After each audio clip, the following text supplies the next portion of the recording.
জুলাই অভ্যুত্থানের সময়ে শহীদ হয়েছেন তাদের স্মৃতিকে সমুন্নত রাখতেই জুলাই সনদের নামকরণ জুলাই সনদ হিসেবেই করতে হবে, সে আহ্বান আমরা ব্যক্ত করছি। যদি এই সংস্কারের কর্মযোগ্যগুলোকে বাস্তবায়ন করা না হয়, যদি সঠিকভাবে সম্পূর্ণ করা সম্ভবপর না হয়, তাহলে নির্বাচনকে একটি মহোৎসবে পরিণত করা সম্ভবপর হবে না। সেক্ষেত্রেই বাংলাদেশে যাতে আর কোনোভাবে ফেসিবাদ ফিরে আসতে না পারে, কোনোভাবেই যাতে কোনো পথেই ফেসিবাদের উত্থান এখানে না ঘটে, ফেসিবাদী দল এবং ফেসিবাদী কাঠামো কোনো কিছুই যাতে বাংলাদেশে আর না থাকে, আমরা যাতে একটু ফেসিবাদ মুক্ত গণতান্ত্রিক বাংলাদেশ গঠন করতে পারি, সে কারণেই সংবিধানের সাথে সম্পর্কিত বিষয়গুলোকে টেকসইভাবে বাস্তবায়ন আমাদের জন্য জরুরি বিষয়। এবং আরো একটি বিষয় আমরা আপনাদের কাছে আবারও উপস্থাপন করতে চাই, যে বিষয়গুলোতে আমরা একমত হয়েছি এবং দীর্ঘ সময় ধরে এই ঐক্যবদ্ধ কমিশনের আলোচনায় এই সনদের বিষয়টাকে জুলাই সনদ হিসেবে আমাদের কাছে বিবৃত করা হয়েছে। কিন্তু মাঝপথে এসে জুলাই সনদ জাতীয় জুলাই সনদ হিসেবে পরিচিতি পাচ্ছে। আমরা সকলে জানি যে এটা একটা জাতীয় সনদ, আমরা সকলে মিলে এখানে একত্রিত হচ্ছি, আমরা একমত হচ্ছি, সে ব্যাপারে আমাদের কোনো সন্দেহ নাই যে এটা একটা জাতীয় সনদ। কিন্তু এই জাতীয় সনদের নাম অবশ্যই জুলাই সনদ হতে হবে এবং সে ব্যাপারে আমাদের সকল রাজনৈতিক দলের পক্ষ থেকে এবং বাংলাদেশের সকল জনতার পক্ষ থেকে, বিশেষত যারা জুলাই অভ্যুত্থানের সময়ে শহীদ হয়েছেন তাদের স্মৃতিকে সমুন্নত রাখতেই জুলাই সনদের নামকরণ জুলাই সনদ হিসেবেই করতে হবে, সে আহ্বান আমরা ব্যক্ত করছি।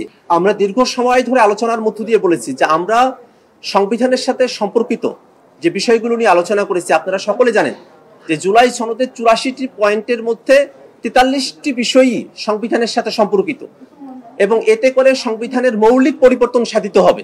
সংবিধানের নেচার, ক্যারেক্টার এবং প্রত্যেকটা জায়গাতেই যে বড় ধরনের পরিবর্তনগুলো সাধিত হবে, সেটাকে শুধুমাত্রই একটি গণপরিষদের মধ্য দিয়ে সেটাকে টেকসই করা সম্ভবপর। আমরা সে বক্তব্য আজকেও আমরা উপস্থাপন করেছি এবং একই সাথে সামনের দিনে কারা ক্ষমতায় আসবেন, কারা ক্ষমতায় আসবেন না, বাস্তবায়ন করবেন না করবেন, আস্থা অনাস্থা, সেই প্রসঙ্গে আমরা যেতে চাই না। আমরা যেটাকে সব থেকে জরুরি বিষয় মনে করি যে বাংলাদেশ তার জন্মের পরে অর্ধ শতাব্দী পরে আমরা যে সুযোগ পেয়েছি, সেই সুযোগকে যেন আমরা কোনোভাবে হাতছাড়া না করি। আমরা যেন অবশ্যই এটার একটা আইনি ভিত্তি দাঁড় করাই। আমরা যদি শুধুমাত্র অঙ্গীকারের মধ্যে সেটাকে রাখি এবং আইনি কোনো কার্যকারিতার জায়গা আমরা না রাখি, তাহলে এটা দুর্বল অবস্থায় থেকে যাবে। আর যদি আইনি কাঠামো দেওয়া সম্ভবপর হয়, আইনি ভিত্তি দেওয়া সম্ভব হয় এবং তার ভিত্তিতে সামনে নির্বাচন অনুষ্ঠিত হয়, তাহলেই কেবলমাত্র এখন থেকেই আমরা এটাকে কার্যকরভাবে টেকসইভাবে আমরা বাস্তবায়নের পথ আমরা খুঁজে পাবো। সে কারণেই আমরা বলছি যে সামনে কারা নির্বাচনে ক্ষমতাপ্রাপ্ত হবেন না হবেন সেটা তো এখন নিশ্চিত করে বলা যায় না। সামনে নির্বাচন হবে, জনগণ কাকে ম্যান্ডেট দিবে সেটা তখনকার সিদ্ধান্ত। কিন্তু সেই নির্বাচনে যারা নির্বাচিত হবেন তারা যেন জুলাই সনদে আমরা যেরকম রাষ্ট্রটার কথা বলেছি সেরকম ভাবে যেন তারা রাষ্ট্র ক্ষমতা পরিচালনা করেন, সেখানে যেন কোনো ব্যত্যয় তৈরি না হয়, সেই উদাহরণ যেন প্রথম দিন থেকেই কার্যকর হয়, সেরকম ব্যবস্থাই যেন ঐক্যবদ্ধ কমিশনের আলোচনার মধ্য দিয়ে আমরা সিদ্ধান্ত উপনীত হতে পারি, সে আশাবাদী আমরা রাখতে চাই। আমরা সকলে জানি যে সংস্কার চলমান প্রক্রিয়া পৃথিবীর শুরু থেকে নিয়ে এখন পর্যন্ত পৃথিবী যে অগ্রসর হয়েছে, নানা ধরনের সংস্কার প্রক্রিয়ার মধ্য দিয়ে অগ্রসর হয়েছে। কিন্তু আমরা বর্তমান বাংলাদেশে যে পরিস্থিতিতে বিরাজ করছি, সেই সময়টাতে যে সংস্কারগুলো অতি অবশ্যই প্রয়োজন, যা কিছু বাস্তবায়ন না করা হলে সামনের বাংলাদেশ আবার ফেসিবাদী কাঠামোতে ফিরে যাবে, তা কিছুকে অসমাপ্ত রেখে ফেসিবাদী কাঠামোর দিকে আমরা ধাবিত হতে পারি না। আমরা এই কারণেই বলছি, সামনে যে নির্বাচন হবে এবং প্রধান উপদেষ্টা এই কথা ব্যক্ত করেছেন যে নির্বাচন তখনই মহোৎসবে পরিণত হবে যখন আমরা সংস্কারের এই আলোচনাগুলোকে আমরা কমপ্লিট করতে পারবো এবং একটা পরিণতির দিকে আমরা নিয়ে যেতে পারবো। সে কারণেই আমরা মনে করি যে সংস্কার যে চলমান প্রক্রিয়া, অবশ্যই পরবর্তী যারা সরকারে আসবেন তাদেরকে অনেক সংস্কারের উদ্যোগ গ্রহণ করতে হবে। এর মধ্য দিয়ে সব ধরনের সংস্কার সম্পূর্ণ হয়েছে আমরা এটা মনে করি না, কিন্তু রাষ্ট্রের জন্য যা সব থেকে গুরুত্বপূর্ণ তেমন বিষয়গুলো যেন সংস্কার ভবিষ্যতে আরো করতে হবে, এই ধারণায় এখন যেন পিছিয়ে না যায়, সেই আহ্বানটা আমরা রাখতে চাই। ঐক্যমত্য কমিশন যখন এক্সপার্টদের সঙ্গে আলোচনা করেছিলেন, তারা অনেকগুলো পন্থা নিয়ে কথা বলেছেন। তারা সংবিধানের 106 অনুচ্ছেদের মধ্য দিয়ে অ্যাপিলেট ডিভিশনের থেকে তারা অ্যাডভাইজারি পরামর্শের কথাও তারা বলেছেন।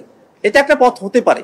আমরা সেই বিষয়গুলো নিয়ে পর্যাপ্ত আলাপ আলোচনা করছি, কিন্তু আমরা যে বিষয়টাতে সব থেকে এটাকে কনক্রিট মনে করেছি যে গণপরিষদের মধ্য দিয়ে এটাকে টেকসইভাবে বাস্তবায়ন করা সম্ভব, আমরা সেই কথাই এটা বলছি আমরা কারো যে প্রস্তাবনাগুলো আছে সেই প্রস্তাবনাগুলোর ব্যাপারে আমরা বিস্তারিত আলাপ আলোচনার দরজাটা আমরা ওপেন রাখতে চাই।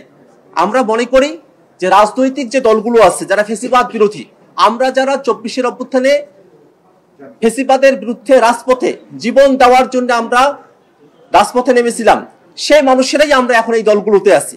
অতএব আমাদের মধ্যে একটা ঐক্যের জায়গা তৈরি করা সম্ভবপর, সে আশাবাদ আমরা রাখছি। এবং কমিশন যেহেতু সময় বৃদ্ধি হবে, এর মধ্য দিয়ে রাজনৈতিক দলগুলোর মধ্যে আলাপ আলোচনার মধ্য দিয়ে টেকসইভাবে বাস্তবায়ন, সংবিধানের সাথে সম্পর্কিত বিষয়গুলো, এবং সেগুলো যেন ভবিষ্যতে আর কখনোই বাতিল করা না হয় শুধুমাত্র প্রসিডিউরাল গ্যাপের কারণে, সেটাই আমরা কিভাবে বাস্তবায়ন করা সম্ভবপর হয় সেই বিষয়ে আমরা আমাদের মনোযোগ নিবদ্ধ রেখেছি।